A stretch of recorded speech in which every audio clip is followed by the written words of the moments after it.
Écrit par Joséphine Marchand, Le rêve d'Antoinette. 4 fois j'ai vu, quand c'était le printemps, les grosses branches noires se revêtir de feuilles, et fiers de leur nouvelle toilette, l'agiter avec un gai froufrou en se pavanant au-dessus de ma tête, et les oiseaux tout joyeux revenir endormir leurs petits dans les berceaux de mousse neuve au milieu des feuilles fraîches. 4 fois j'ai vu, suspendues aux arbres, les corbeilles renouvelées de fleurs blanches et roses que le petit Jésus y accroche au mois de mai. 4 fois aussi, depuis ma naissance, le tapis blanc de l'hiver s'est étendu sur la terre nue et laide pour la cacher à nos yeux attristés. J'ai bien hâte de vous faire part de ce qui me préoccupe, mais je tenais à vous dire cela auparavant afin de vous donner une idée de mon âge. Le calcul n'est pas difficile. Si vous êtes un peu perspicace, vous avez deviné que j'ai eu mes 4 ans au mois de juillet dernier. C'était la veille du jour de l'an. Il s'agissait pour maman de m'amener à la ville pour m'acheter une coiffure. Le petit frère malade l'avait empêché de s'en occuper plus tôt. Le détail peut paraître futile, mais il est très important. La suite de mon récit le prouvera. À 2 heures, j'étais habillée, mais d'une drôle de façon. Ne trouvez-vous pas, je le demande aux personnes de mon âge, que les mères ont une tendresse bien chaleureuse? Je l'appelle ainsi parce que leur sollicitude et leur frayeur du froid les portent à nous emmitoufler de manière à nous faire périr par un excès pour éviter l'autre. Je ris beaucoup quand au moment de partir, je m'aperçus dans la glace un vrai peloton de laine. De mes boucles blondes, pas une n'avait osé s'échapper sous le triple tour de nuages bleus qui m'enveloppaient sur la tête. Mon nez, enfoui par tout ce lainage, paraissait si peu que c'était à faire croire que je n'en avais pas. On ne m'avait laissé que les yeux de libre, car on savait que cela me ferait tant de peine de ne rien voir. C'était déjà assez triste de ne pouvoir parler. Ma bouche, il ne fallait pas y songer. Elle avait assez à faire de respirer à travers tout ce qui la couvrait. Enfin, nous montons en voiture, puis les grelots résonnent et nous glissons vite sur la neige unie. Oh, que de jolies choses partout, des équipages par centaines, de belles dames, des petits enfants drôlement capuchonnés comme moi.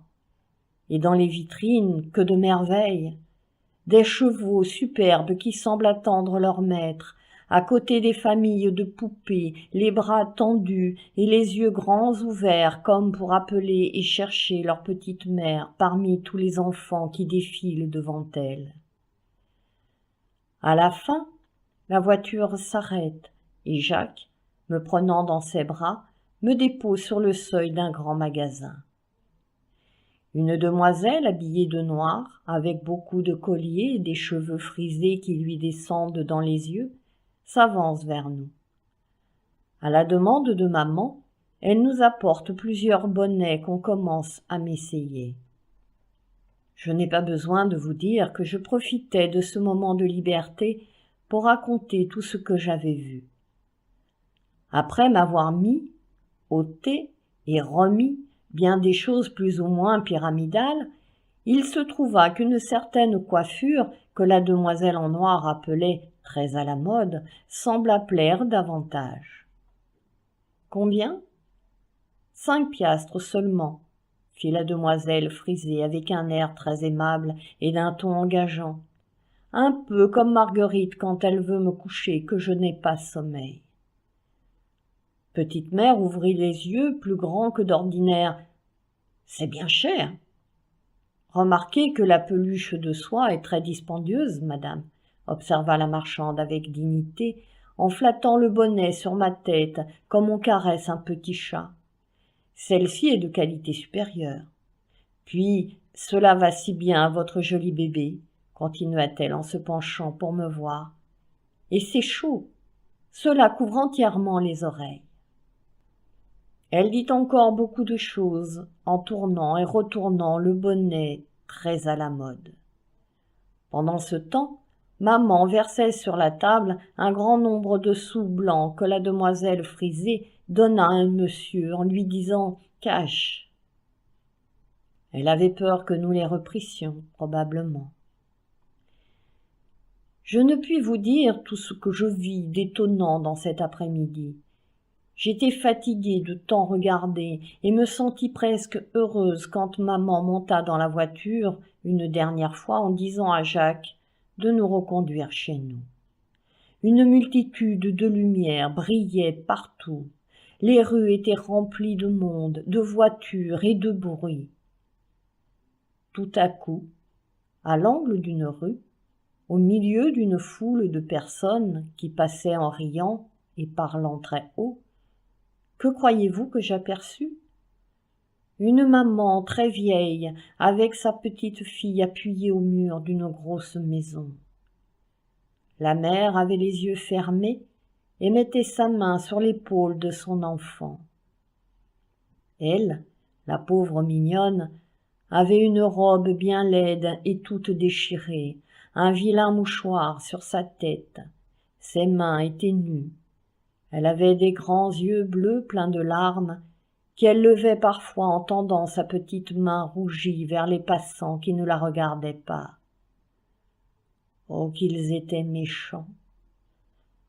Quand je la vis ainsi grelottante et si triste, je frissonnais moi-même sous mes flanelles.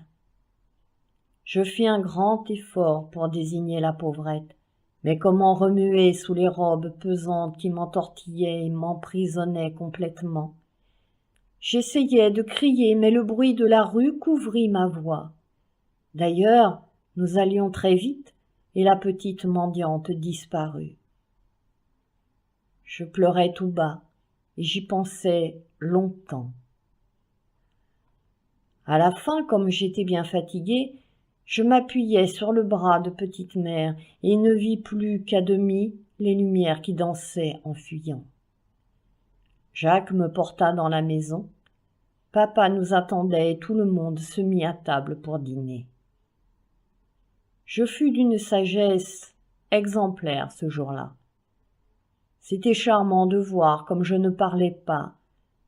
Moi qu'on ronde toujours pour trop bavarder, je ne mangeais pas beaucoup non plus.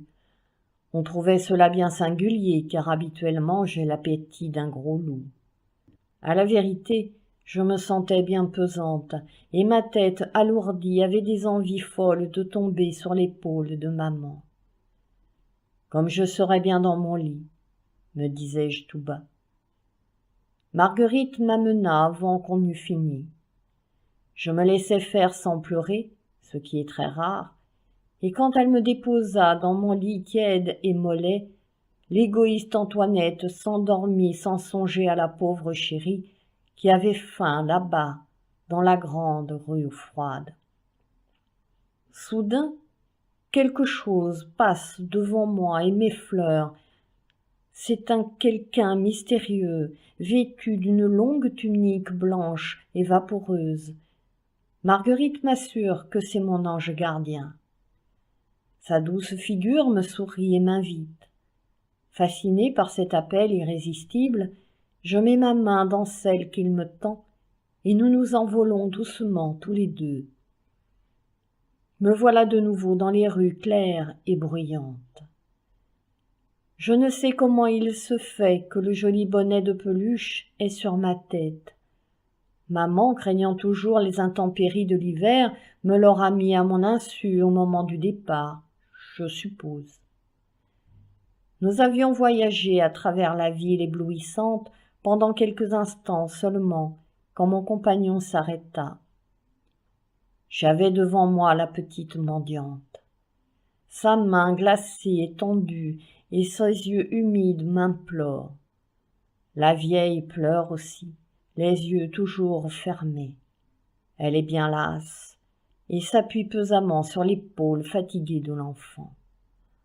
Pauvre petite, je pouvais enfin contempler ce doux regard si triste qui m'avait tant ému. Je la caressais affectueusement, et essuyant ses larmes et en l'appelant « sœur chérie ». Je voyais de près aussi le vieux haillon noué sous son menton et qui cachait si imparfaitement ses oreilles que souffletait la bise glacée. Je l'avais enlevé pour mettre mon bonnet très à la mode sur sa jolie tête, mais elle, l'ôtant aussitôt, me le rendit avec un sourire navré.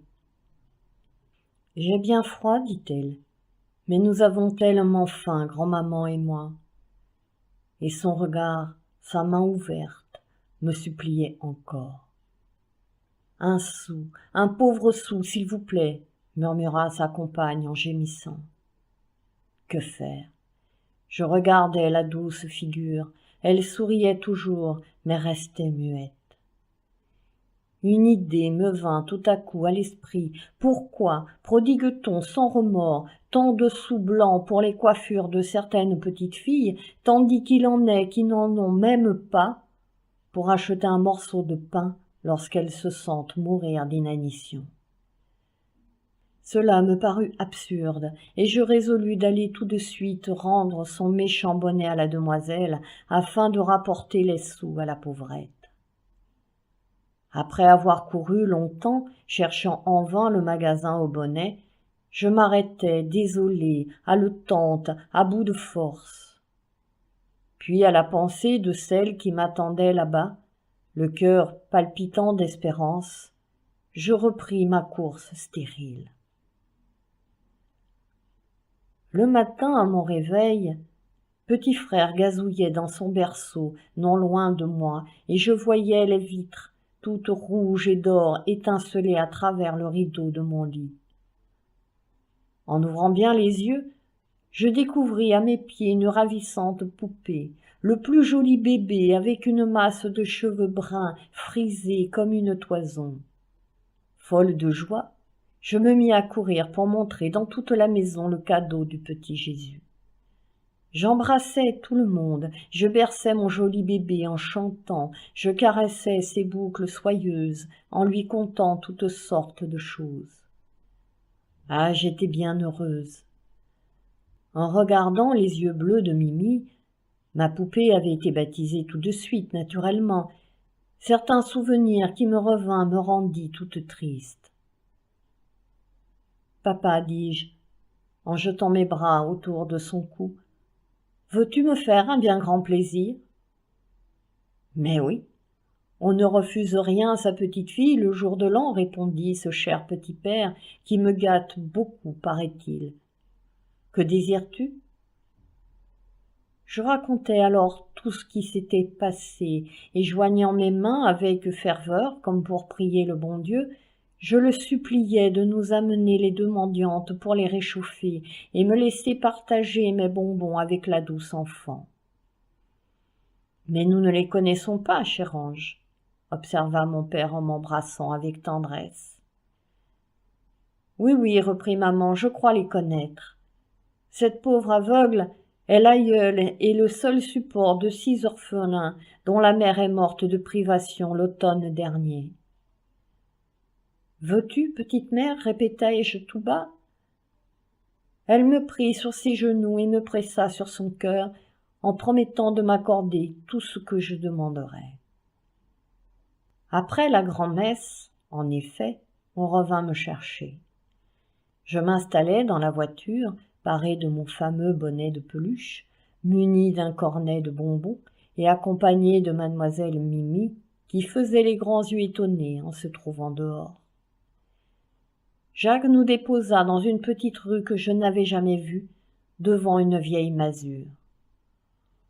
Oh, que c'était noir et triste là-dedans! Pas de feu, pas de lit blanc, rien. Tous les petits frères appuyés sur les genoux de la grand-mère pleuraient amèrement en lui demandant du pain. Marie, c'est le nom de la mendiante, avait ses bras autour du cou de son aïeule. Jacques tira de dessous le siège de la voiture un grand panier qu'il emporta dans la maison. Figurez-vous que maman y avait entassé des robes, des bas, des gâteaux, du vin, du pain, des poulets, des bonbons. Je donnais tous les miens au petit frère qui me faisait rire aux larmes en les avalant tout ronds. Je prêtais aussi ma poupée à Marie. Elle osait à peine y toucher et disait avec admiration à la vieille aveugle: « Oh, grand-mère, si tu voyais comme elle est gentille, un vrai bébé vivant. » La pauvre grand-maman pleurait, elle. C'est drôle comme les vieilles gens pleurent toujours, même lorsqu'ils sont heureux.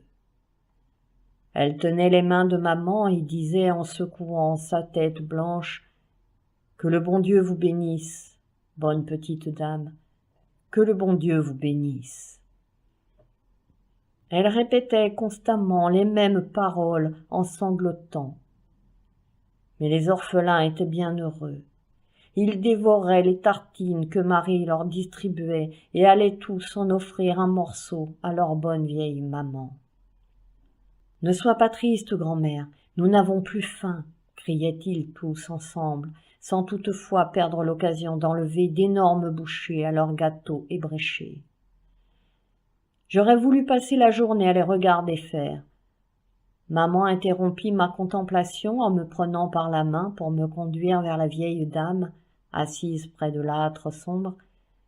Elle m'approcha tout près de celle-ci et dit en lui touchant l'épaule: « Bénissez-la, c'est elle qui m'a amenée ici. » L'aveugle se leva toute chancelante, et posant sur ma tête ses mains qui tremblaient, elle prononça lentement ces mots: « Ange du bon Dieu, soyez bénis. » Petite mère l'aida à se rasseoir et m'entraîna hors de la maison. Les dernières paroles que j'entendis avant que la porte se refermât sur nous furent celles-ci: « Que le bon Dieu vous bénisse. » Ainsi soit-il.